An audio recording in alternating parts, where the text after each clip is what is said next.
Nós estamos em Santa Catarina, Florianópolis, Brasil. Isso, falamos Brasil porque temos gente da Austrália, da Nova Zelândia, de Portugal, que nos acompanha em outros países, né? Itália. Então, estamos no ICEF, Instituto de Cultura Espírita de Florianópolis. A reunião é ao vivo. Hoje é dia 12 de outubro de 2011. Tá? Iniciando a nossa reunião, eu vou solicitar ao nosso amigo, nosso colega de trabalho, de estudos, o professor Vitor Hugo Teixeira, para fazer a abertura da reunião.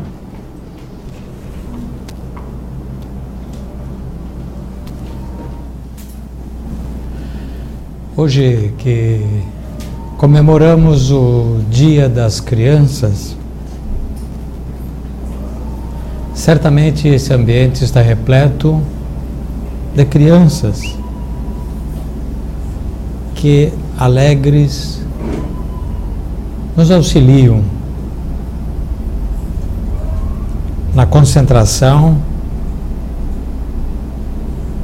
e na iluminação dos nossos pensamentos, favorecendo o alcance dos nossos conhecimentos.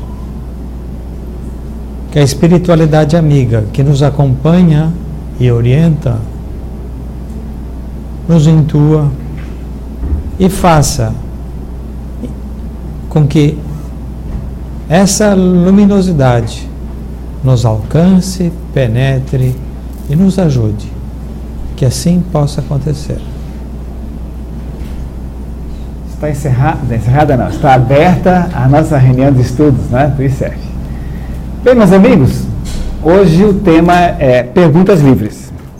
Vamos dar também, não preferência, mas vamos dar oportunidade a que, além do público presente, além da internet, que sempre traz questionamentos, vamos começar a responder algumas perguntas do fórum, agora de 1º de outubro, que chegaram à mesa de questionamentos e não houve tempo hábil para respondê-las.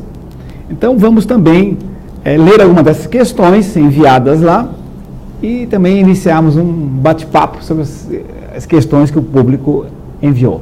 A maior parte delas não está assinada. A gente não pode dizer quem fez a pergunta, mas quem as fez vai reconhecê-las, né? Se estiver assistindo o programa. Bem, eu lembro também que os presentes, por favor, a hora que desejarem levantar algum questionamento relacionado ou não ao assunto que estamos conversando, porque a característica dessa reunião de quarta-feira é a liberdade de questionamento, de qualquer tema. Tá? A sequência existe nos cursos. Os cursos que existem, vários cursos aqui, existem sequências de aulas. A quarta-feira não, ela é bem aberta e bem livre. Muito bem. Então, Lena, tens alguma questão já aí à mão, enquanto o pessoal vai pensando no que questionar? Sim, do fórum? Posso começar com uma pergunta do fórum.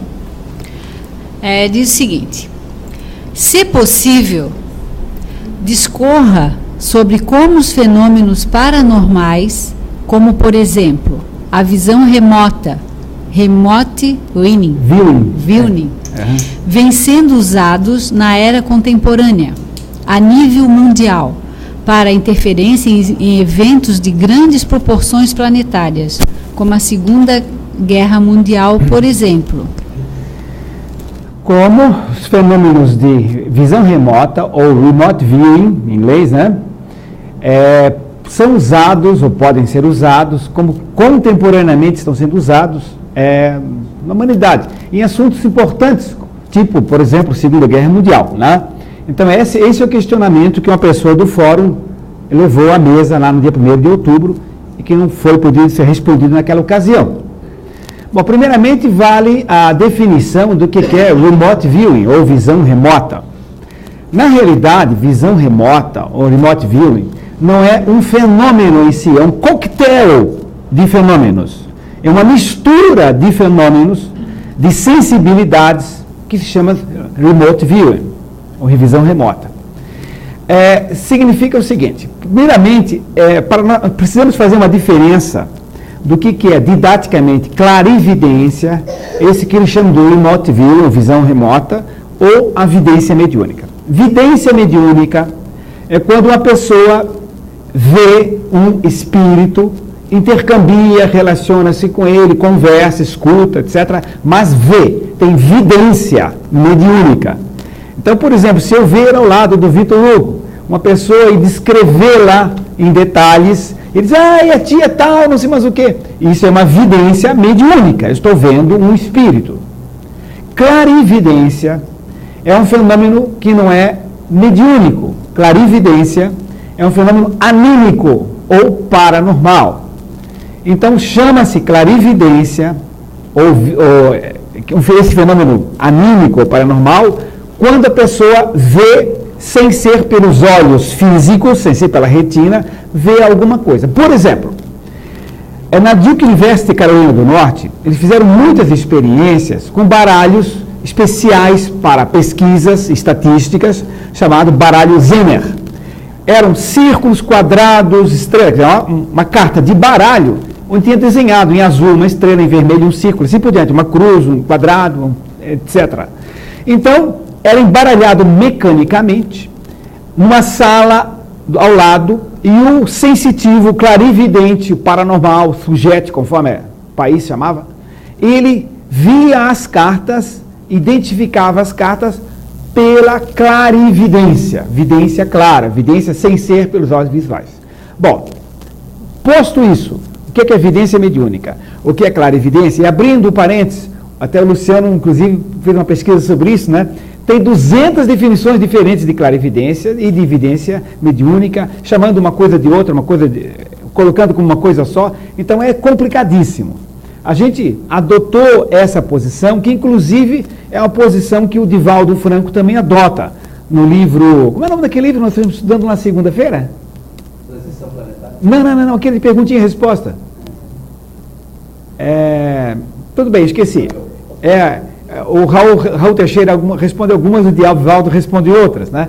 Então, nesse livro, ele também coloca exatamente esse conceito que nós adotamos também, diferenciando clarividência como anímico e evidência mediúnica. Mas a pergunta do almoço não foi nada disso, foi sobre a tal do remote viewing, né? Visão remota, que é um coquetel de fenômenos. Assim, eles usam isso em espionagem industrial, a visão remota, eles usam isso para finalidades militares, eles usam isso para investigação criminal ou até industrialmente. Então, são pessoas que são contratadas, se concentram e ele diz assim, descreva o que está acontecendo na sala de planejamento da fábrica tal que estão produzindo produto novo. Então, a pessoa se concentra, se desloca até lá, descreve o ambiente, descreve o plano e faz uma espionagem industrial, por exemplo.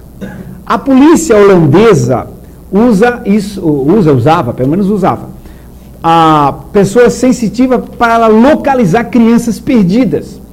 Então, o sensitivo se concentrava e dizia, essa criança está num lugar assim, tem uma represa, na Holanda só tem represa em todo lugar, tem uma represa assim e tal, e começa a descrever o local. Então, no fenômeno do remote viewing, ou visão remota, existe, às vezes, projeção astral, desdobramento astral, existe fenômeno de telepatia, captação de mente, existe fenômeno de clarividência, existe, às vezes, outros fenômenos associados. Eles não estão interessados em saber se é clarividência, se é telepatia, se é isso, eles estão interessados na parte prática da coisa. Então, isso, se vocês forem no Google e colocar remote viewing, e tem lá em inglês, tem traduzido essa página, clica ali, né? Então tem, inclusive, algumas explicações, alguns exemplos e tal do que seria isso. Tá? Então, respondendo o nosso amigo, seria isso. Pois não? O livro que tu estavas te referindo chama-se Diretrizes de Segurança. Diretrizes de Segurança. É um livro sobre perguntas e respostas feitas ao Divaldo e Raul Teixeira sobre mediunidade. Nós estamos estudando a nossa sessão mediúnica antes da sessão. Ok. Muito bem. Bom, quando vocês quiserem levantar outro assunto, gente, qualquer assunto, vamos seguir. Se não tem internet, também tem a relação das perguntas do fórum aí, né? São perguntas muito interessantes, inclusive, eu achei. Seguimos? Seguimos. Tá bom. Uma outra pergunta. Desculpa, Vitor, quando você quiser colocar algo, tá? Outra pergunta. Ectoplasma é fluido vital propriamente dito ou fluido cósmico universal modificado? Bom, até antes da gente definir, assim, a maioria do pessoal sabe o que é ectoplasma, né, Vitor? Mas a gente que está vendo na internet, o que será esse tal de ectoplasma, né? Queres dar um toquezinho sobre isso, assim? Todos nós temos a capacidade de produzir ectoplasma. É uma substância gasosa, aspecto gasoso, que sai dos nossos orifícios, pode ser ouvido, nariz, boca. E essa substância é expelida por encarnados e é muito utilizada pelos espíritos para agir em encarnados e também desencarnados muito apegados à matéria. Há uma distinção. Nós agora podemos estar produzindo ectoplasma porque estamos concentrados e estamos com pensamentos positivos. E esse ectoplasma pode estar sendo utilizado pela espiritualidade para auxiliar a outros. Existe também o ectoplasma que é usado na materialização. Já seria um ectoplasma mais denso, que, segundo o Divaldo, ele adquire esse aspecto visível para modelar o corpo desse espírito materializado quando entra em contato com o oxigênio. Então, esse ectoplasma de materialização, ele passa a ser visível quando em contato com o oxigênio. Então, o espírito materializado adquiriria a forma que seu perispírito apresenta. E ele pode ser tocado, tem peso e forma. Então, a espiritualidade pode utilizar esse ectoplasma para benefício nosso, saúde, para espíritos menos evoluídos, mais densos, que não são alcançados pelos pensamentos positivos, não são tocados por esses pensamentos positivos, vendo algo mais material, mais chegado ao seu campo vibratório, auxilia, é um instrumento muito mais útil, muito mais eficiente. Complementas? Exato. Então, por exemplo, todo fenômeno chamado de efeitos físicos, porque os fenômenos espirituais são classificados em dois grandes grupos: fenômenos de efeitos físicos e fenômenos de efeitos intelectuais. Tá? Então, nós temos, por exemplo, a mediunidade de psicofonia. Um médium recebe e fala, ou recebe e escreve, é um fenômeno de efeitos intelectuais. Agora, mediunidade de efeitos físicos, certo? É quando o objeto se movimenta. Se alguém quiser fazer algum adendo, depois faça, tá? Quando o objeto se movimenta, por exemplo, se esse livrinho aqui sai voando pela sala, isso é um fenômeno de efeito físico. Para que isso ocorra, é necessário, como o Vitor disse, que a espiritualidade coloque ectoplasma para que ela possa pegar o livro e movimentar o livro, senão não tem como, porque a mão passa direto. Esse ectoplasma é cedido pelos médiuns. Essa substância vaporosa, branca, etc., que os médiuns eliminam pelos orifícios, nariz e boca principalmente, tá? Então, sai essa substância e os espíritos envolvem o objeto e movimentam o objeto com ectoplasma. Bem, a pergunta do nosso amigo lá é se ectoplasma é o fluido vital ou se é fluido cósmico universal modificado. Vamos recordar o que é isso. Fluido cósmico universal, FCU, né? Fluido cósmico universal, é o fluido, a energia primitiva do universo, do qual se deriva toda a matéria que existe no universo ou nos universos. Então, até para desligar esse aparelhinho, né? Então, o seguinte, por exemplo, a matéria que tem em Júpiter, em Marte, na Lua, tudo isso, sendo matéria, é derivada do fluido cósmico universal. Qualquer molécula física que exista no universo vem do fluido cósmico universal. E desse fluido cósmico universal derivam-se, essa matéria primitiva, outros fluidos, outras energias secundárias, entre as quais o chamado fluido vital, que é uma energia, também chamado bioenergia, também chamado de prana, e tem dezenas de sinônimos. Tá? Então, essa bioenergia, ou prana, o fluido vital, é uma energia que confere o atributo da vida a um ser que tem vida. Não é a alma nem o espírito que dá o atributo da vida, certo? É esse fluido vital. Então, uma bactéria tem fluido vital, uma planta tem fluido vital, tem essa energia vital. Quando as moléculas orgânicas se unem, se associam, elas assimilam fluido vital que existe no cosmos, que é derivado desse fluido cósmico universal. Então, o fluido vital, ou bioenergia, é uma energia derivada do fluido universal. A pergunta dele é se o ectoplasma é uma derivação do fluido cósmico universal ou se é fluido vital. Ele é fluido vital modificado. Nós, seres humanos, temos uma quantidade de fluido vital enorme. O Vitor até gosta de fazer umas historinhas de tanque e tal. Né? Então, nós temos uma quantidade de fluido vital específica, que está em todas as células.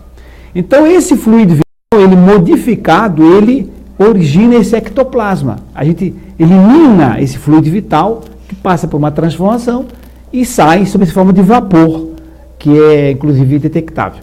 É difícil porque a luz comum costuma decompor o ectoplasma.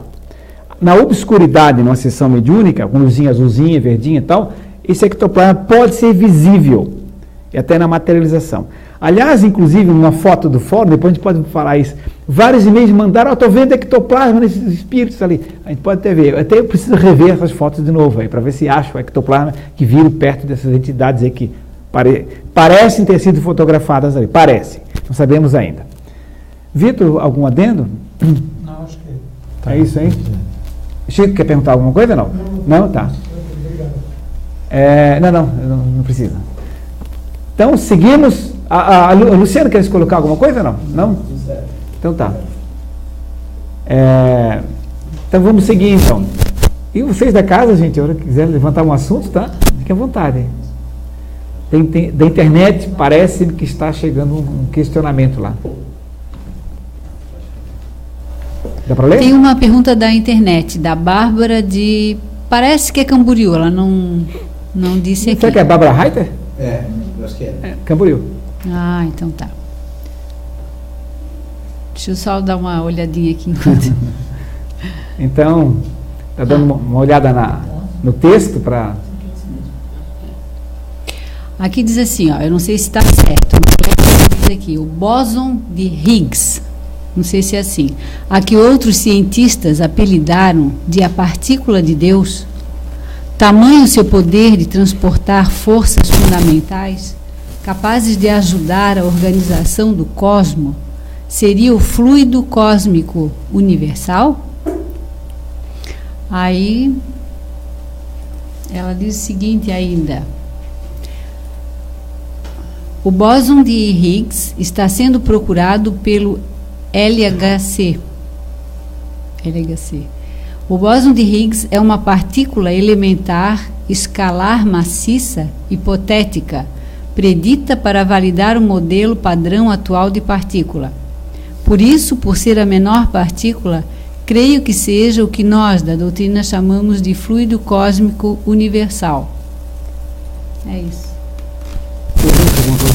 Não. Alguém gostaria de ler algo sobre essa questão? Não? Olha, na realidade, o que nós sabemos já data de 1857, né? Quando os espíritos explicaram para Kardec que existe um elemento material primitivo no universo, do qual se derivou e continua se derivando toda a matéria que existe no universo. Então, esse elemento, ele é chamado fluídico, porque não é visível, certo? Como não é visível o fluido vital. Tá?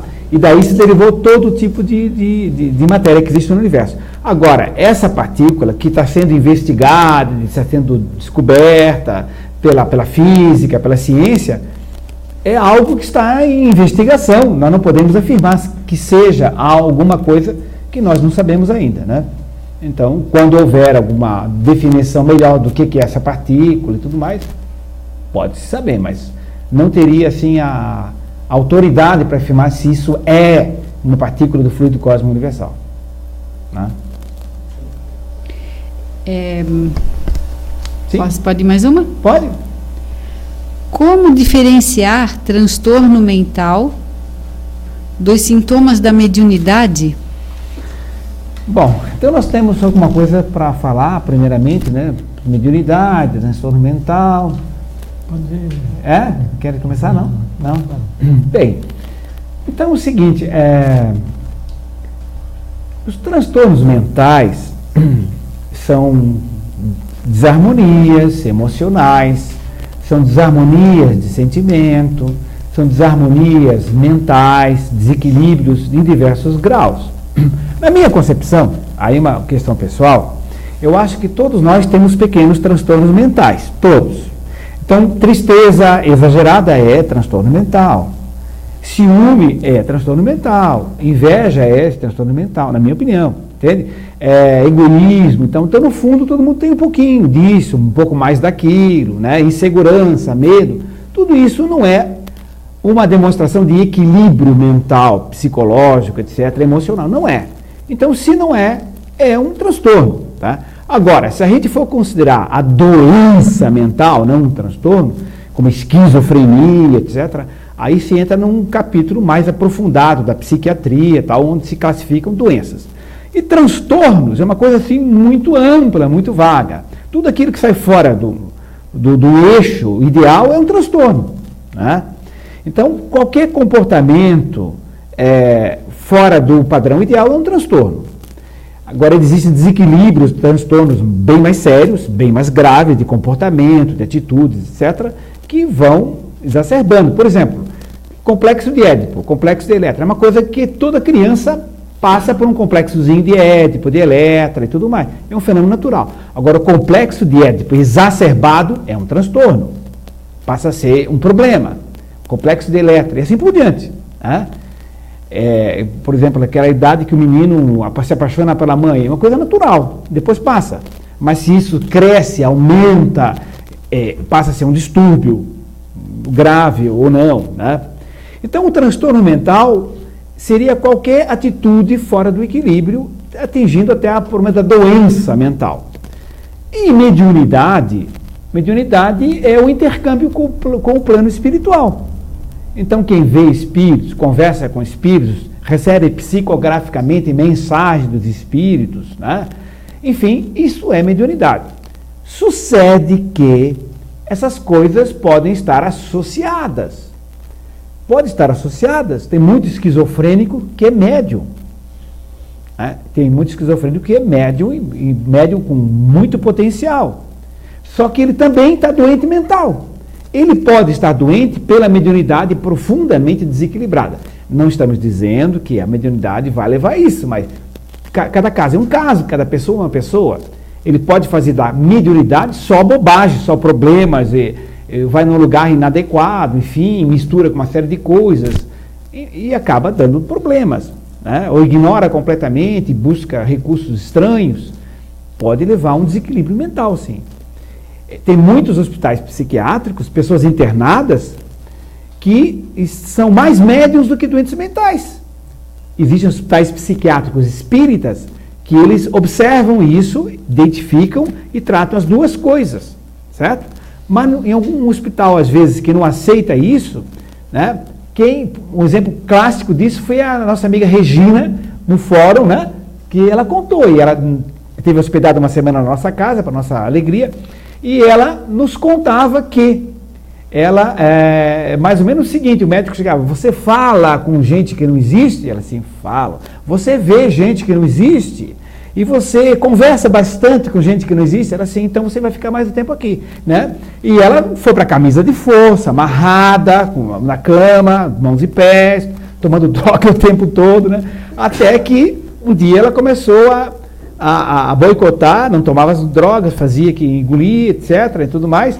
Você vê? Não vejo nada. Mas você via? Não, mas eu me estava enganada, não via nada mesmo. Eu agora estou bem lúcida, não vejo nada, não escuto nada, não, absolutamente não existe nada mesmo. Ah, então você tem alta. Está bem, os remédios fizeram efeito, né? Então, evidentemente, isso não é uma crítica à psiquiatria, isso é um relato específico de um caso de uma amiga nossa. Ninguém está dizendo que sempre é assim, nada, absolutamente estamos dizendo isso. Existem hospitais psiquiátricos maravilhosos, fantásticos, psiquiatras incríveis mesmo, que fazem curas maravilhosas mesmo, né? Mas, não tendo conhecimento da parte espiritual, isso é classificado dentro da patologia, claro. Né? Não tem outra saída, né? Então, isso é um problema. Então, são coisas diferentes, mas que andam associadas. Não sei se o Vitor quiser acrescentar alguma coisa. Só que como tu comentaste, pode alguma manifestação, a percepção mediúnica pode ser tratada como como um transtorno, né? Se não devidamente identificada. E depende muito de como é encaminhado o problema por um psiquiatra ou por um hospital. É verdade. Bem, eu lembro que os questionamentos são livres, gente. Qualquer assunto é válido, tá? Seguimos? Seguimos. Então vamos lá. Mais uma pergunta do fórum, né? Sim. Como se explica o fato de eu, com os olhos vendados e com lápis coloridos à minha frente, fazer um desenho perfeito e pintado nas cores certas? Eu não imaginava que eu fosse desenhar algo decifrável. Deixa para o Vitor começar a comentar isso aí. Pode ser uma capacidade, começar um parênteses. Veja só a sutileza. Ele disse, pode ser. Essa é a expressão de um espírita que estuda. Não é isso, entende? Sim, Vitor, segue. É que é o chavão, né? Uhum. Cada caso é um caso. Assim como não existem duas pessoas iguais, não pode existir dois casos iguais. Então, dentro dessa colocação, pode ser até uma interveniência mediúnica em que o espírito transmite e ele reproduz. Ou pode ser um aspecto paranormal, como o Ricardo comentou antes, que a pessoa enxerga e reproduz pela visão da sua capacidade como pessoa física. Então, exato, exatamente, é isso. Pode ser um fenômeno paranormal que está vendo com os olhos anímicos, com os olhos da alma, com os olhos do corpo espiritual, né? Certo? Ou pode ser uma interveniência mediúnica, é exatamente isso. E claro que não é o caso da pessoa que perguntou, mas teoricamente pode ser mentira, pode ser fraude, pode ser outras coisas também, evidentemente, né? Tem que considerar isso também, sempre não se estudar, né? Nesse caso seria interessante que essa pessoa que tem essa capacidade, ela pode ter outras percepções também. Então, associando a outras percepções, poderia se distinguir entre paranormalidade e mediunidade. Exatamente, bem lembrado. Isso.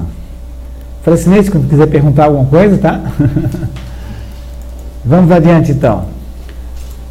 Mais uma pergunta. Qual a sintonia de energia para os grandes desencarnes em massa?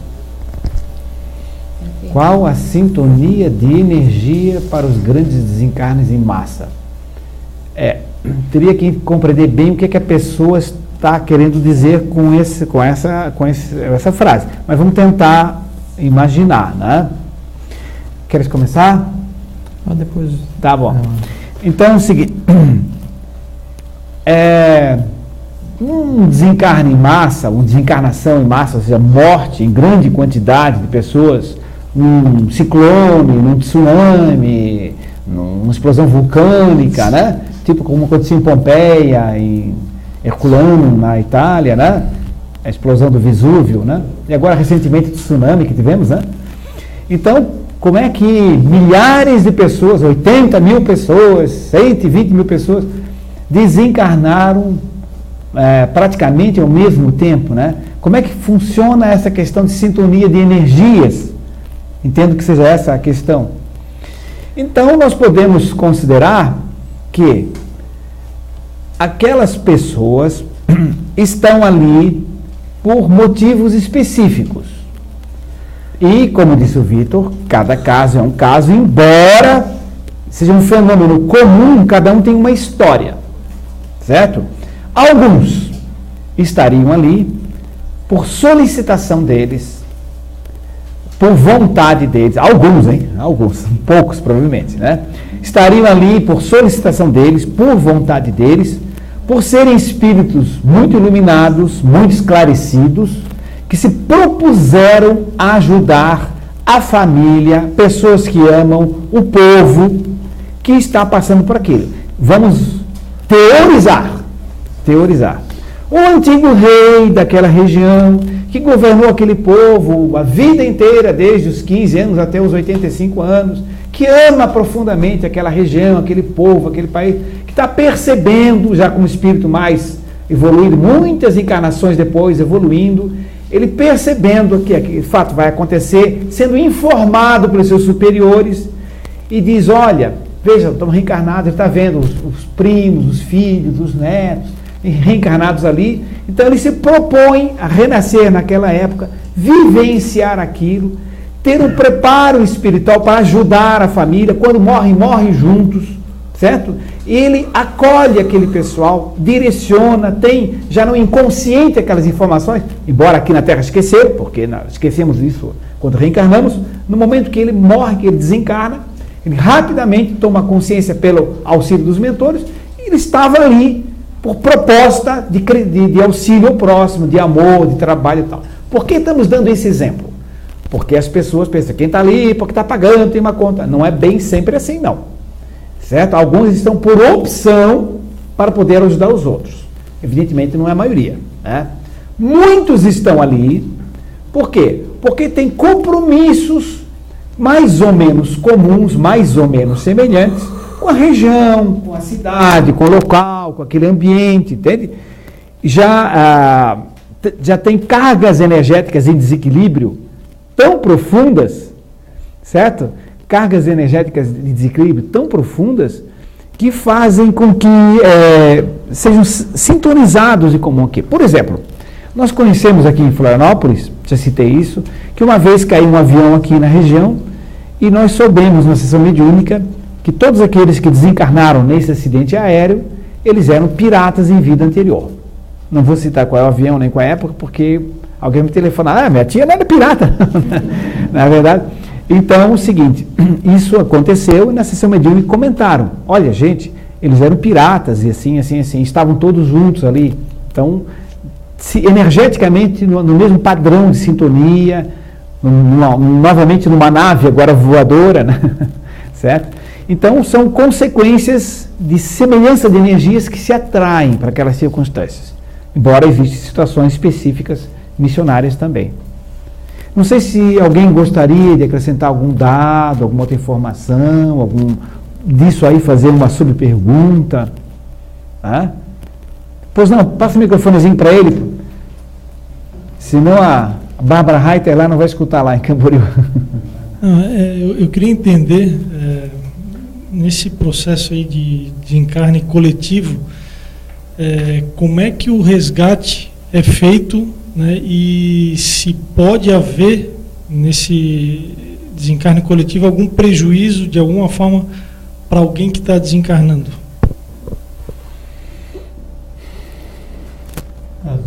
Quer comentar? Tá. Tem relato no livro Transição Planetária da assistência espiritual que foi dada ao tsunami ocorrido na Indonésia. Os espíritos já percebiam, tinham notícia de que aquele fato iria ocorrer. Ora, então, se já se tem notícia prévia de que vai ocorrer, inclusive organizaram, treinaram equipes de socorro para lá assistir a esse desencarne coletivo. Então, vê, isso está relacionado com a pergunta anterior. Ora, se já existe uma previsão do que vai ocorrer, sendo as reencarnações programadas e planejadas no departamento de encarnação, então não é por acaso que houve uma reencarnação em massa desse espírito naquele determinado local. Essas equipes foram inúmeras equipes, foram treinadas e foram dando assistência àqueles que estavam desencarnados. Desencarnando, nem todos, né? Então há relatos dos mais variados. É mãe procurando pelo filho, a esposa procurando pelo marido e assim por diante, apegando-se muitos deles ao corpo em apodrecimento. Então foram várias as situações em que essas equipes foram lá auxiliar esse na libertação para a espiritualidade. Então, ora, num desencarne coletivo de 80 a 120 mil pessoas, é um trabalho intenso e exige também, do outro lado, um número de equipes e participantes também bastante volumoso. Então, vê, assim como ela é impressionante no lado de cá, talvez seja mais impressionante essa assistência que é dada lá. Não estão desamparados. Apesar dessa tragédia, apesar de ser um fato extremamente trágico e um incidente bastante terrível, a espiritualidade atendeu e procurou, dentro do possível, auxiliar nessa transição coletiva. Eu acrescentaria, inclusive, só um detalhe assim, que não há prejuízo, há sempre aprendizado. Quando a gente coloca a mão no lugar onde não deve, e se corta, se machuca, se queima, aparentemente houve um prejuízo, aparente. Mas aquilo levou um aprendizado. De toda a situação que se passa, há um crescimento, um aprendizado.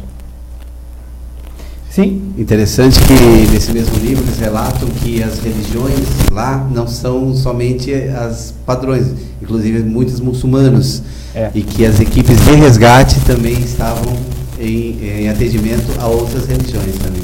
Então, quer dizer, até nisso vai a pessoa certa para o grupo certo para auxiliar no resgate. Né? Líderes muçulmanos esclarecidos atendendo...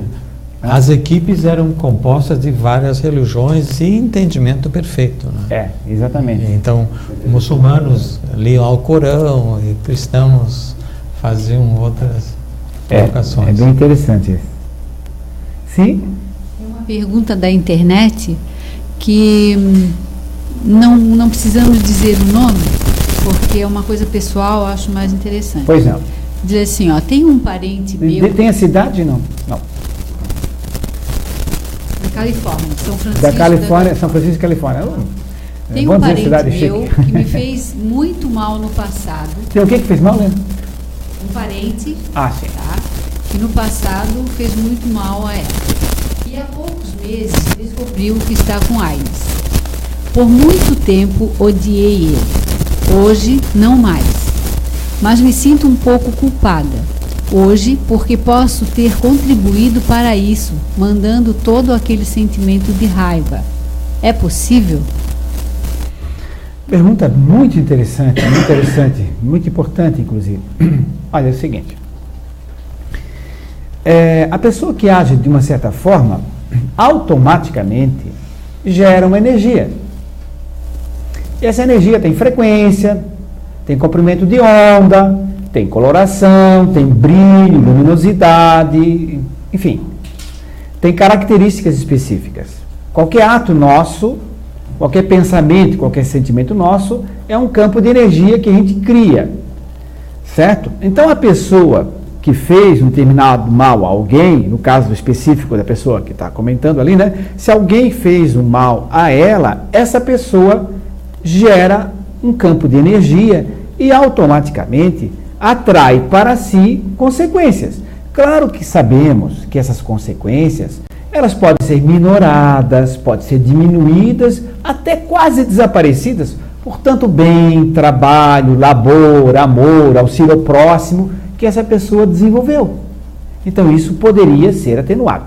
Porém, no caso específico, se essa pessoa fez um determinado mal a ela, talvez tenha feito a outras pessoas, não sabemos qual é o gênero, mas importante é que fez o mal, no exemplo citado, ela que gerou aquele campo. E automaticamente, quem semeia feijão, colhe feijão, quem semeia arroz, colhe arroz. Então, quem semeia alguma coisa do gênero, a tendência é colher aquilo, ampliado ou reduzido, conforme a sua conduta no dia a dia. Agora, a pessoa que sofreu mal e que teve uma reação de raiva, de ódio, evidentemente, acaba contribuindo um pouco para o sofrimento dessa outra pessoa. Mas é absolutamente compreensível que quando a gente seja profundamente machucado, a gente tem uma reação. Quando nós formos espíritos puros e estamos distantes disso, a gente vai compreender, coitado, ele me machucou tanto, mas ele é tão simples, tão ignorante e tal. Mas a maioria de nós não está nessa situação. Alguns reagem mais, outros reagem menos. Quanto menos a gente reagir, melhor, quanto mais a gente compreender, melhor. Só que isso é um processo de evolução infinito, leva milhares de encarnações. Então, o seguinte, o fato da pessoa se sentir culpada não ajuda em nada, certo? O fato dela se sentir culpada só vai lhe prejudicar. Ela pode agora fazer o quê? Tentar ajudar essa pessoa. Ah, não tem diálogo. Ajuda colateralmente, através de um intermediário, ver o que a pessoa precisa, né? Como, ela se dá muito bem com a avó tal, então pela avó tal você vai ajudar a pessoa. Leva alguma coisa, alguma orientação, algum alimento, algum presente, uma palavra, nem que seja de perdão, de desculpa, de abraço, seja o que for. Então, em vez de se sentir culpada, que não resolve nada, agrava-se sua situação, porque a culpa é uma energia de baixa frequência e atrai problemas para si também, certo? E pode reforçar alguma ligação anterior. O ideal é que ela emita pensamentos de paz, de perdão, etc., de compreensão. Agora, evidentemente que ninguém vai dizer, não, você odiou, teoricamente, não sabemos se ela odiou, mas se você odiou, não aconteceu nada. Não, claro que aconteceu, faz parte do processo, mas faz parte da nossa situação mesmo. Imagina alguém pega um filho nosso e tal, tortura e tal, a gente, coitado, ele é torturador, ele é muito simples, é muito ignorante. A gente vai ter uma reação. Entende? Tomara que não seja muito forte, entende? Mas é um processo natural da nossa vida, nosso estágio. Ninguém é o Mestre Jesus, nem Buda, nem nada. Nós somos terráqueos aqui, né? Se o Vitor Hugo me dá um chutão aqui como força, assim, Vitor, não chuta mais aqui, não é verdade? É porque eu não estou no nível assim, Vitor, chutou, mas faz mal, chuta de novo, tá? Não tem problema. Não, eu vou fazer isso, porque meu nível ainda é esse, né, gente? Então tem que cair na realidade da gente. Então, compreender e agora tentar ajudar de alguma outra forma. Não sei se alguém gostaria de acrescentar alguma informação, alguma complementação para a pessoa. Não? Só que esse grau de absorção dos pensamentos ou das atitudes negativas de ódio vai depender muito da sintonia do receptor. Isto. Se ele não estivesse em sintonia com os pensamentos dela, não haveria recepção, não haveria prejuízo. Exatamente. Se houve recepção, que pode não ter havido da intensidade com que ela julga, se não houve sintonia, não houve recepção. Mas, normalmente, ele, nesse estágio que ele está, nesse tipo de doença, ele pode ter dois comportamentos, né? Ou resignação, ou revolta. Isso. Então, a atuação dessa pessoa atingida poderá ser extremamente positiva, mudando o seu quadro de pensamento em caso de revolta ou auxiliando no caso de resignação. Exato. E lembrando que a visão espírita de resignação é uma visão específica. Não é aquela resignação de se conformar e não aceitar e não fazer nada. Não. É castiga a busca que eu mereço. Castiga que eu mereço. Então não é nada disso. Resignação na visão espírita é atuação, busca do tratamento, busca da solução. Entende? É uma resignação de não ter ódio, não ter revolta, nesse sentido, mas uma resignação atuante, certo? De luta para resolver o seu problema. Mas sim. Mais uma pergunta agora da Ângela Lelystad, Holanda. Olha só que chique. Ela diz o seguinte, Califórnia, Holanda. Como fica a individualidade de um espírito quando há um desencarne coletivo? Há uma ajuda vinda do mundo espiritual? É parecida com a anterior, né? Mas ela... Ao que? Dá uma repetida, né? Quer que repita? Ela vai localizar de novo, só um minuto. Tá. Então está falando num desencarne coletivo, na situação individual de uma pessoa, se ela recebe um atendimento individual. Me parece que é isso, né? A individualidade do espírito, como fica no desencarne coletivo. Ah, sim. É isso aí, vamos ver. Uhum. Enquanto a Helena localiza para ver se a questão é essa, mas me parece que é exatamente isso, né? Sim. Como fica a individualidade de um espírito quando há um desencarne coletivo? Há uma ajuda vinda do mundo espiritual?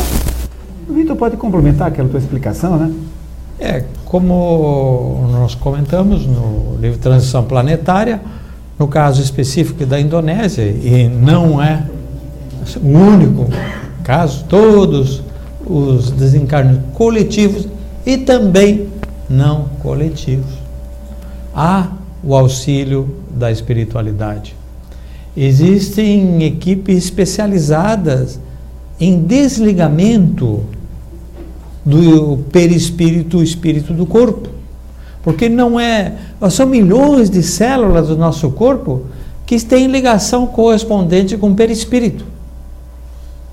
Então, aquele fio prateado, cabo prateado, não é um fio único, são milhões de fios que estão ligados perispírito do corpo.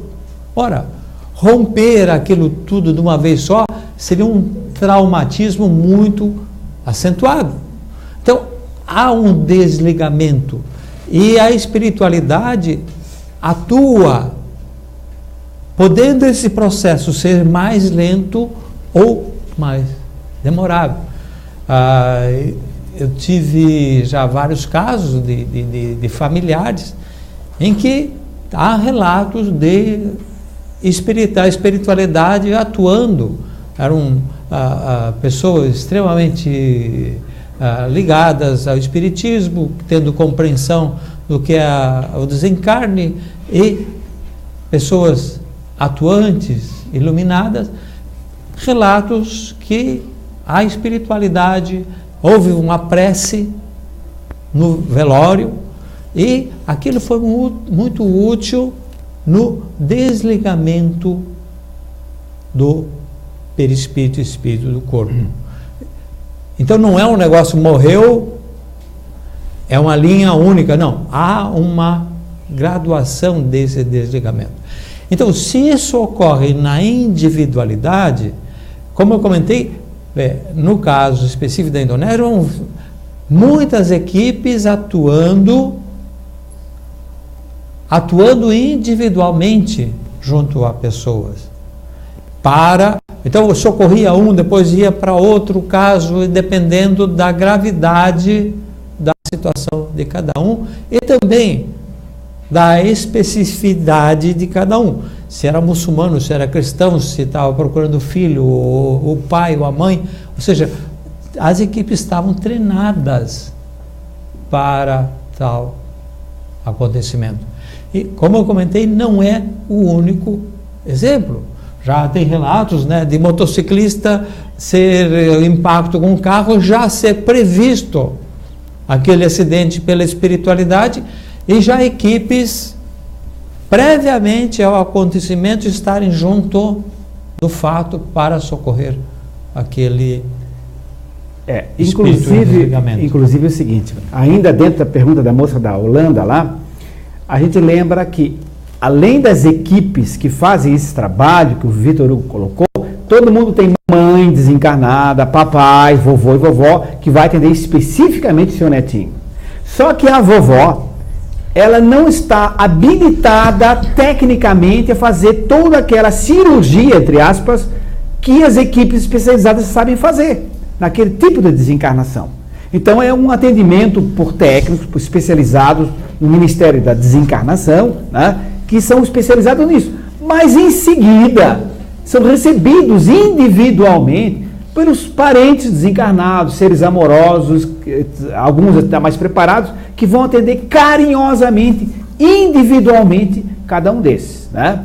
E um ou outro até já será atendido direto pelos parentes, porque está tão bem, tão liberto dessas amarras aqui, que vai direto lá com a vovó. Mas não é a maioria então tem esse atendimento genérico das equipes, para depois então ter o carinho dos seus familiares, dos seus amigos, protetores especiais. A mamãe ou a avó pode auxiliar solicitando a atuação dessas equipes para... Sim. Ela pode estar junto e solicitar, então, sendo atendida ante uma rogativa e atuarem junto a... E depois vem para o braço dela, ela desencarnada. Sim, mais o microfone para ela lá. Nessa questão da previsão, né? Eu acredito, eu queria que vocês comentassem um pouquinho, que no plano espiritual a visão ela é bem mais ampla. Eu acho que por não ter a questão do corpo material, então acho que fica mais fácil prever o que vai acontecer, ver um acidente antes, uma coisa assim. Eu acho que a visão é bem mais ampla, né? Se eu não estou enganada, assim, bem mais, um aspecto bem mais. Sim, é mais ampla e eles preveem muitas probabilidades, né? Então, se o indivíduo sai de casa, já toma um montão de uísque, já adora andar a 140 km por hora, já tem todo o histórico na vida passada dele, que ele já, desde o tempo que usava biga romana, já atropelava os outros e tudo mais e matava. Então, estamos sentindo que, olha, gente, eu acho que hoje é o dia, entende? Na verdade, acho que hoje vamos ficar atentos.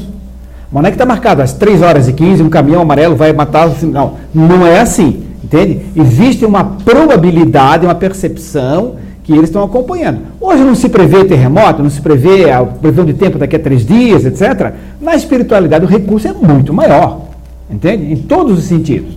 Mas são sempre previsões. De vez em quando o indivíduo diz assim, não, eu bebi e tal, mas eu resolvi hoje fazer uma oração. Que susto! Né? Isso não estava dentro da probabilidade. Então, que bom para ele, né? Sim? Pois não. Eu perdi meu pai o ano passado, né, com câncer, foi em dezembro, e uma semana antes dele falecer, ele disse assim, hoje o teu tio esteve me visitando, que já faleceu há mais de 10 anos, né, e ele estava na cama comigo conversando, e disse que estava num lugar muito bonito, e a gente conversou muito tempo, daí nós ficamos assim, parados, olhando, será que ele sonhou, será que... E como essa doença, assim, ele já estava muito debilitado, né? A gente ficou pensando, será que realmente foi um sonho? Será que ele conversou? Eu queria saber se tem alguma coisa, assim, alguma ligação, se, como daí ele faleceu uma semana após, né? Se realmente está interligado, assim, foi um chamado, foi uma preparação. Vitor. O meu pai foi semelhante. Normalmente, quando... o famoso canto do cisne, quando a pessoa está em estágio terminal ou problema sério, deu uma melhorada, está próximo o desenlace. Por que isso, né?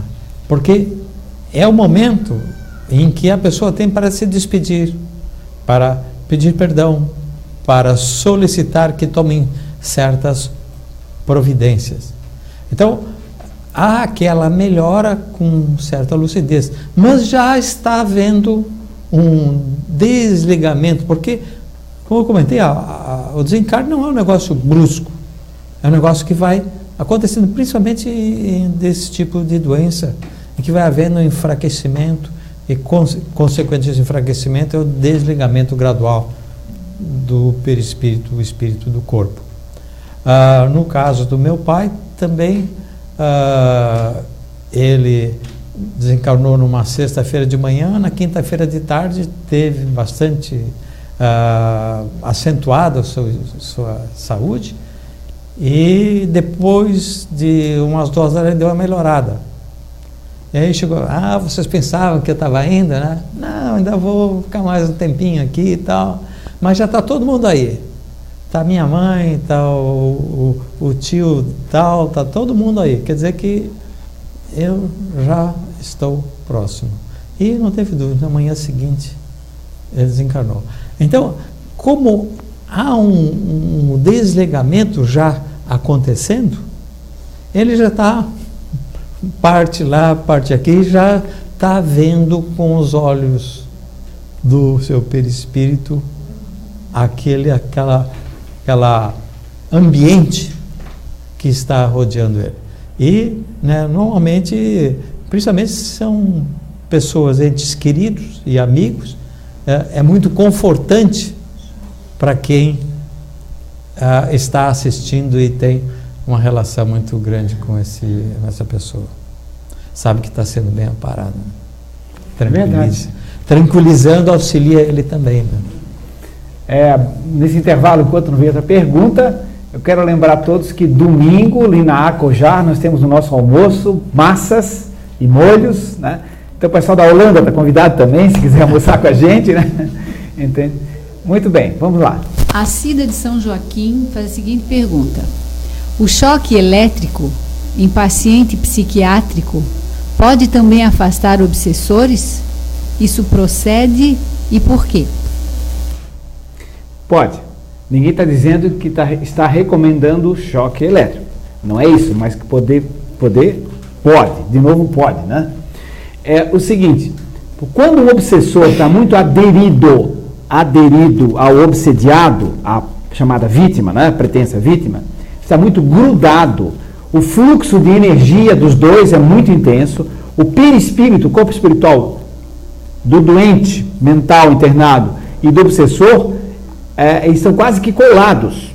E no que há o choque elétrico, o obsessor, o espírito que está prejudicando, ele costuma frequentemente receber o choque e levar um susto muito grande também. Isso acontece. Eu volto a dizer, ninguém está recomendando choque elétrico, tá? Mas isso pode acontecer em alguns casos. Passa o microfonezinho lá para ele, lá. Isso. Talvez só para complementar, ou continuar o assunto ali da reencarnação ou desencarnação e tal, eu queria fazer uma ou duas perguntas no sentido, tipo, quando uma criança nasce em um espírito reencarnado, ela já tem digamos, um prazo de validade, não é essa, mas ela já tem uma história, como o senhor falou, ela vai morrer tal dia por um caminhão amarelo, tal. Se não, sim... Eu falei que não, né? Não, pois é, o senhor falou que não. Queria saber se existe isso, e se existe, tem como, de alguma forma, fazendo algum trabalho no sentido como a gente está fazendo, ajudando a educar as pessoas, ajudando a esclarecer isso. Já existiu algum caso, tipo assim, aquela pessoa ia durar 30 anos e acabou durando 80, entendeu? E se tem esse prazo, quer dizer, então, por exemplo, eu saio agora com o meu carro, quando eu sair daqui vou botar 300 por hora na beira-mar, a probabilidade de eu morrer é grande. Então, quer dizer, se esse prazo já era de validade, eu vou morrer mesmo. Se não é, eu posso andar 400 por hora que eu nunca vou desencarnar, a não ser naquele prazo. Vitor, vamos começar aí, né? Vamos começar. Vamos lá. Prazos à parte. Como o Ricardo falou, eu gosto sempre de usar analogias porque a gente visualiza melhor as coisas e tal. Eu, aproveitando e usando o teu exemplo, né, nós vemos com uma quantidade de vida, que é a quantidade de fluido vital. É o combustível de vida que nós vemos. Um mais ou menos. Mesma coisa, eu encher o tanque de gasolina, posso botar 30 litros, 50 litros, 60 litros, dependendo da capacidade, eu vou andar mais ou menos. Então eu venho com uma quantidade de combustível, de fluido vital, para viver um determinado tempo. Ninguém está dizendo que eu vou andar 300 quilômetros, que eu vou viver 50 anos. Eu venho com uma determinada quantidade de fluido vital. Mas, se eu começar a andar, boto uma segunda, o carro tem 5 marchas, e ando numa segunda, vou consumir mais combustível. Arranco na sinaleira e a sinaleira está fechando, eu freio. Estou gastando freio, estou gastando combustível. Então, se eu começo a ingressar no vício do álcool, do cigarro, da droga, eu estou consumindo fluido vital, vou abreviando esse período aqui. Se, por outro lado, eu tenho a vida regrada, cuido da alimentação, cuido da saúde, vou prolongar, vou consumir menos fluido vital da unidade de tempo, vou ter prolongada a vida. Mas também pode haver a interveniência da espiritualidade e me dar uma sobrevida. Pode. Um exemplo de uma mãe que tem um filho doente, tem um filho que está ameaçado de ingressar em drogas ou qualquer outra circunstância em que a interveniência dela é importante, a espiritualidade pode dar uma certa recarga de fluido vital para que ela permaneça mais tempo para auxiliar aquela dependente, que é dependente dela, para não incorrer em certos problemas. Então, todas essas situações, não existe um caso igual ao outro, então vão várias alternativas que podem acontecer. Tá perfeito. Acho que, em resumo, é isso. Dentro dessa explicação que o Vitor Hugo deu, você gostaria de algum detalhe fosse mais esmiuçado? Fique à vontade. Não, eu acho que eu entendi a questão do... Não existe um prazo, existe um combustível que ele pode ser gasto ou não da forma que você leva a sua vida, da forma que você faz as coisas aqui. O que acontece é que alguns têm um tanque menor ou um tanque maior também, né? Ou seja, você reencarna para viver entre 70 e 90, outros reencarnam para viver entre 30 e 45. Isso também existe também, porque o tipo de trabalho que ele tem que fazer, os acertos que ele tem que fazer são programados por um tempo menor também. Isso também existe. Mas aí que está, de 30 e 45, pode ficar com 30, com 45 ou com 17, ele pode se suicidar também, né? Então entra o livre-arbítrio, né? Pois não, amigo, depois da Valmira, sim. Uma dúvida em relação a esse assunto, eu queria saber se essa sobrecarga de fluido vital, ela pode vir, só pode vir através da espiritualidade ou alguma outra forma, existe alguma outra forma de ter essa sobrecarga, entendeu? Normalmente é uma rogativa, aquele espírito protetor, aqueles espíritos associados à família solicitam a espiritualidade e, então, dependendo do mérito, né, daquela coletividade, são atendidos ou não. Porque a espiritualidade pode julgar que não vai de nada adiantar dar uma sobrevida porque a outra pessoa não tem sensibilidade, não está de vez para aceitar essa orientação que pode falar, Luciano? Também é interessante lembrar que o exercício e o trabalho, não só na casa espírita, qualquer trabalho que se movimente energias positivas, através do passe, da irradiação, até do atendimento fraterno, você está trabalhando com energias sublimes.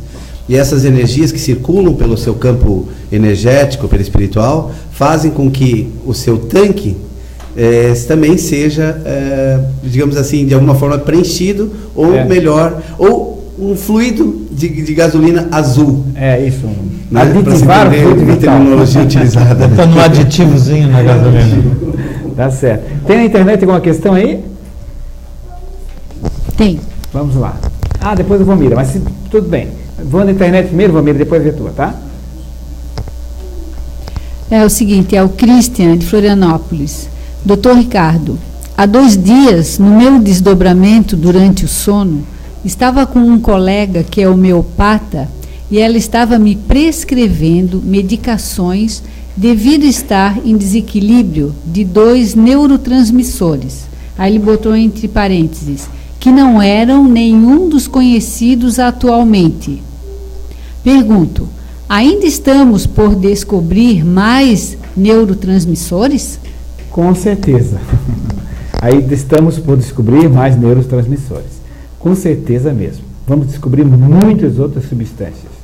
Muitas mesmo. Porque as expressões mentais, emocionais, etc., elas vão ser descobertas, expressões bioquímicas que vão ser detectadas. Né? Vou chutar aí. Está alegre e produz alegrina, está triste e produz tristezina. É alguma coisa parecida, né? Com certeza vão ser descobertos. Né? Em relação a esse fato, né? A homeopatia, o meu filho mais velho, ele teve uma complicação de apêndice. Ela supurou e ele ficou 15 dias no hospital, voltou para casa, depois voltou para o hospital, estava numa complicação muito séria. E uma média ouvidente disse, olha, tem um senhor de certa idade e tal, que está dando homeopatia espiritualmente para ele. E pela descrição a gente achou que era um tio meu, um daqueles que tinha desencarnado e houve o desligamento dele, que estava dando uma assistência para esse meu filho, homeopatia na espiritualidade. Eles usam mesmo. Valmira. Eu queria saber em relação a... Você falou quando alguém morre, né, sempre tem uma avó, uma mãe que já desencarnou. Então, eles geralmente vão socorrer aquela pessoa. Mas eles, nem sempre, eles podem ainda estar no umbral. Se eles estão, quem é que vai socorrer? Avô, tia, primo, padre. Não, e outra pergunta, fiquei pensando... Um amigo do centro espírita, né? Sim. Que à medida que o ser vai envelhecendo, ela vai adquirindo mais sabedoria, né? Então, a chance também de uma pessoa desencarnar jovem, né? Com mais idade, ela tem menos chance de ir para o umbral, porque ela já adquiriu mais sabedoria, ou isso aí... Não existe essa regra não, sabe? Existem espíritos que desencarnam novinhos, criancinhas, bebês, alguns, né, que são espíritos violentíssimos, que estão adormecidos ali para até evitar a agressão de tantos inimigos que eles têm, e eles às vezes desencarnam rápido, entende? Então, claro, são recolhidos lá por espíritos, por tratamento, etc., né? Mas pode-se dizer que no umbral não costuma ter criança, tá? Normalmente no umbral se vê adultos, tá? E essas crianças são recolhidas com mais facilidade quando não assumem a forma de adulto, porque desencarna a criança, mas às vezes ele assume rapidamente a forma de adulto, de vida passada, dependendo do tipo do espírito, tá? Mas não há uma relação, que morreu mais novo, o mais velho vai para umbral, não existe assim. Desencarnar. Não dá para dizer não. Não dá para afirmar isso, não, sabe? Vem da religião católica, né? As crianças indo para um lugar, etc. Talvez até. Se alguém quer colocar alguma coisa sobre isso? Acho que lembrar também que todos nós temos um protetor espiritual, né? Bem lembrado. E que ele está perto de nós sempre. Então, exato, num evento desse, ele também estará, né? Nos acolhendo, nos protegendo. Com certeza. Com certeza. Muito bem. Vamos ver. O Carlos de São Lourenço, Minas Gerais, ele faz uma pergunta. Boa noite a todos.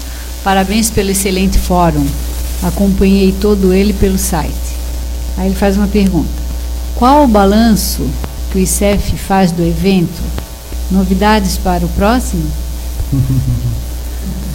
Qual é o balanço que nós fazemos do fórum e novidades para o próximo? Vamos ver o seguinte. Luciano, queres colocar alguma coisa? Estamos na etapa de descanso agora. Isso é verdade, né? Bom, o seguinte... primeiramente, a gente diria, o Carlos de São Lourenço, Minas Gerais, Carlos Lopes, que foi realmente uma alegria muito grande, uma participação, 1.400 pessoas presentes, o volume de perguntas foi imenso, tanto é que hoje estamos respondendo algumas que faltaram, e faltaram muitos mais, né? O pessoal ficou muito feliz assim, com os palestrantes, com o ambiente, com as energias. A equipe de voluntários assim, foi maravilhosa, entende? Todo mundo se desdobrando, todo mundo uniformizado, cada um no seu setor, com todo mundo trabalhando com alegria, com satisfação, com compreensão. Não houve desentendimento nenhum, pelo contrário, né? Houve apoio de todo mundo, para todo mundo. Só estamos entusiasmadíssimos. Foi muito cansativo, porque foram meses e meses de trabalho. Ali chegou ali 7 da manhã e saiu 10 da noite, mas isso aí é fichinha para meses e meses que nós fizemos muitas reuniões, como fazer, como organizar, como fazer o folder, como fazer o lanche, enfim, tudo isso, né? Foram meses e meses de trabalho, né? Desde fevereiro nós começamos a trabalhar. Mas a gente aprendeu alguma coisa e o ano que vem talvez seja até menos difícil, né? Vamos ver se o Divaldo Pereira Franco, ele foi convidado, está com dificuldade de calendário, nós demos várias opções para ele, né? Se alguns amigos dele estiverem assistindo, você pode transmitir o recado para ele, que a gente está aguardando, mas sem pressa, tranquilo, a data que ele puder, né? Porque muita gente adorou, como sempre, a presença dele, né? E para nós seria muito importante contar novamente com a presença do Divaldo, né? Mas, com certeza, no ano que vem, faremos, talvez mude alguma pequena coisa, mais espaço para perguntas, essa ideia, né? Vamos ver o tempo, como é que a gente equaciona para dar mais tempo para pergunta, que foi um ponto alto do fórum, foi a oportunidade de perguntas, né? Sim. A Ângela da Holanda está fazendo uma colocação. Sim. Muito obrigada, ando estudando a doutrina espírita e tenho algumas perguntas.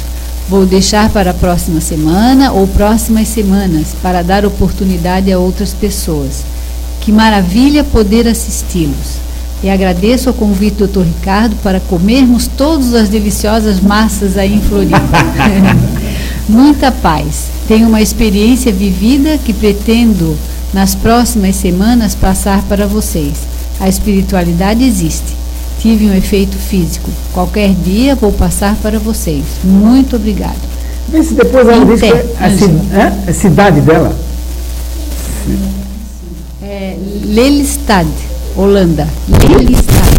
Lelystad. Ok. Muito bem. Só vai responder, né? Diz para ela, quando quiserem, a gente dá uma passada lá para fazer uma palestra. De viagem de vez para o exterior. Não precisa dizer, não. Hã? Ela está dentro. Ok, é verdade, isso. Muito bem. Tem uma complementação do Christian, que onde ele falou que ele teve um desdobramento durante o sono, lembra aquela pergunta? Sim. Então, ele diz assim, complementando a pergunta, como tratar hoje estes desequilíbrios de substâncias ainda não conhecidas? Era dos neurotransmissores, é aquela pergunta. Olha, nós podemos tratar pela causa, não pela química, porque a química decorre da causa. Ninguém está alegre porque tem mais alegrina, entre aspas, no sangue. Mas por que está alegre produz mais alegrina? Não tem que tomar antitristezina para diminuir a tristezina. Tem que mudar o psiquismo. Como? Sentindo os passarinhos, brincando com a folhinha da árvore, vendo a beleza da chuva caindo, em vez de dizer que droga, está chovendo, eu acabei de molhar as plantas, que é energeticamente autodestrutivo, que bom, está chovendo, molha as plantas, aumenta o reservatório d'água da cidade, na verdade, lava as ruas, eu vou ver na chuva como é bonita a gotinha da chuva escorrer na vidraça, e vou curtir aquilo. Então, é integrar-se com as belezas da natureza, com os passarinhos, com as nuvens, enfim, com a vida. É por aí que começa o tratamento. É com diálogo fraterno, com uma psicoterapia, né? Um tratamento com a alma da pessoa. Aí existem N maneiras, né? Um reiki, enfim, vários outros caminhos que se pode tratar. É por aí que se deve, enquanto não se conhece a substância química, né? Talvez até é bom até nem conhecer, porque senão vai ficar, às vezes, achando que aquilo é que dá a causa, quando a causa está no espírito, não na periferia bioquímica. Muito bem. Uma pergunta aqui, da Bárbara, ainda de Camboriú. Jejum pode afastar o obsessor? Jejum pode afastar o obsessor. Bem, que tu acha, Vitor? Eu não gosto de jejum. Não gosta de jejum, tá. Olha, o seguinte. Aproveitar aquele gancho dele, cada caso é um caso, tudo pode, depende. Acredito que se for um espírito glutão, né? Se for um espírito viciado em gula, né? Que esteja estimulando a pessoa a comer desvairadamente. Por exemplo, a pessoa tem diabetes, tem vontade de comer doce, e o obsessor está ali, come bastante doce, rapaz, e tal. Então ele é obsessor. Aí a pessoa faz um jejum danado, porque ele está absorvendo ali a... Por exemplo, você veja só, um indivíduo é alcoólatra, tem um espírito alcoólatra que o acompanha. Aí ele faz um jejum, o espírito não tem graça de ficar com esse cara aí, porque ele não bebe mais nada, está tomando Coca-Cola, suco de laranja, vou embora, né? Então, nesse caso, um jejum pode ajudar. Porque a frase é o seguinte, para o obsessor, jejum e oração, se diz assim, né? Mas isso é uma forma alegórica de se referenciar. Que não adianta nenhum jejum, não adianta nenhuma oração, depende de que jejum se faz e que oração se faz. Se pegar o terço, rezar 412 Ave Marias, o obsessor vai estar pouco ligando com isso. 1, 2, 3, 14, Ave Maria, 15, adianta alguma coisa? Isso aí é recitação. Não, eu estou orando. Não está. A pessoa pensa que está orando. Pode até eventualmente alguém estar orando, né? Mas se é maquinal, aquilo é uma oração que não tem eficácia. Então, um jejum ou oração depende do que a pessoa está fazendo. Entende? Quanto de energia mental está colocando nisso? Porque acima de jejum e de oração está a postura psíquica da pessoa. Entende? Se ela deixa de vibrar naquela frequência, está na frequência, está no outro www, não vai entrar mais Japão no www, se ela está na China, vai entrar China. Entende? Você está pensando www Califórnia, não vai entrar Holanda. Não tem como, e vice-versa. Então, se ele muda o psiquismo, ele acaba rompendo a ligação. Agora, quando se fala jejum e oração, no sentido simbólico, no sentido de elevar-se. Porque quando se fala jejum, é algo de interiorização. Os antigos faziam jejum para meditar. Aí que está. A meditação não é um jejum em si. Entende? Eu, pelo menos, compreendo assim. Não sei se tu colocarias alguma coisa. Se fizesse o jejum e desse o alimento que ia usar para outro, teria grande valia. Pois é. Já é alguma coisa. Então, eu vejo assim... Que seja dentro de um contexto cultural em que a pessoa acredita que aquele jejum tenha uma finalidade. Olha, veja só, naquele contexto cultural, se a pessoa acredita, ela está fazendo o jejum e está fazendo a prece decorada, ela está movimentando uma ideia fixa. Se alguém acreditar que a patinha do coelho lhe dá sorte, e se sintonizar e segurar aquela patinha de coelho, ou de galinha, seja o que for, entende? Aquilo acaba energeticamente sendo impregnado. Mas não é que a pata do coelho dá sorte, é porque ele impregnou energeticamente daquela forma. Então, dentro de um contexto, se ele fizer um jejum altamente confiante que vai trazer um benefício, traz mesmo, com certeza traz. Mas, basicamente, volta à postura energética do indivíduo. Não é periferia, é a profundidade sempre. Mas existem vários caminhos, vários guarda-chuvas, vários bengalas que se pode usar. Né? Entendemos assim, né? Muito bem, acho que está no final, está no horário, né? Né? Gente, então, quarta-feira que vem nós vamos ver se ou continuamos respondendo pergunta do fórum ou se teremos um convidado. Talvez o Dr. Luiz Alberto Silveira venha, ele ficou de nos dar a resposta, tem alguns compromissos. Se ele vier, a gente vai avisar aqui, né? Vai divulgar no site, nas listas, mas não temos confirmação ainda da presença dele ainda, né? É uma pessoa que todos conhecem e apreciamos também. É médico oncologista, né? Mas não é por isso, é pela qualidade do trabalho dele, espiritual. Gente, então vamos encerrar a nossa reunião. Vamos nos concentrar um minutinho, né? Nos relaxar, nos posicionarmos de uma forma confortável, nas nossas cadeiras, nas nossas poltronas, também em frente à TV, e vamos mentalizar uma luz que vem do alto, mentalizar o amor universal, a luz maior do universo, sentirmos-nos envolvidos por esta luz, por essa força, sentirmos-nos acariciados energeticamente por esse fluxo enviado pelos amigos espirituais, nossos mentores, nossos amigos que estão aqui. Agradecer pelas flores energéticas que recebemos, todos nós, nos nossos lares também, pela internet, recebendo essas flores, essas luzes, que chegam aos diversos países, porque não há distância. Amor, energia, interage, associa, sentimos-nos abraçados todos nessa energia agradável e benéfica. Muita paz a todos, está encerrada a reunião.